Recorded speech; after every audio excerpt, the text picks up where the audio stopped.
எமது ஆதரவை பெற்ற இந்த அரசு மக்கள் நல திட்டங்களை நிறைவேற்றி மாநில உரிமைகளை காத்து மிகச்சிறந்த அரசு என்ற பெயரை பெற்று சிறப்பிக்க வேண்டும் என்று விடுதலை சிறுத்தைகளின் சார்பில் நாங்கள் வாழ்த்துகின்றோம். இந்த அரசு ஆதரிப்பவர்கள் எதிர்ப்பவர்கள் என அனைவருக்குமான அரசாக இருக்கும் என்பதை நம்முடைய முதல்வர் அவர்கள் தனது நடவடிக்கைகள் மூலம் உணர்த்தியிருக்கிறார்கள். முதலமைச்சராக பதவியேற்றதற்கு பிறகு எதிர்க்கட்சி தலைவர்கள் அனைவரையும் வீடு தேடி சென்று அவர்களது வாழ்த்துக்களை பெற்றது தமிழ்நாட்டுக்கு மட்டுமின்றி இந்தியாவுக்கே நல்ல முன்னுதாரணத்தை ஏற்படுத்தியிருக்கின்றது. முதல்வருக்கு விடுதலை சிறுத்தைகளின் சார்பில் எனது பாராட்டுகளையும் தெரிவித்துக் கொள்கிறோம்.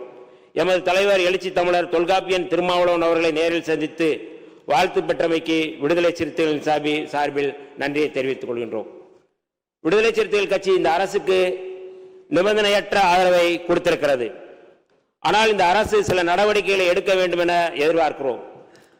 தொகுதி மறுசீரமைப்பின் மூலமாக தமிழ்நாட்டின் நாடாளுமன்ற தொகுதிகளின் எண்ணிக்கையை குறைப்பதற்கு ஒன்றிய அரசு முயற்சித்த போது அதை ஏனைய எதிர்க்கட்சிகளின் துணையோடு அன்றைய முதலமைச்சர் தளபதி மு.க. ஸ்டாலின் அவர்கள் தலைமையில் மதச்சார்பற்ற முற்போக்கு கூட்டணியின் தலைவர்கள் அத்தனை பேரும் அதை முறியடித்தோம்.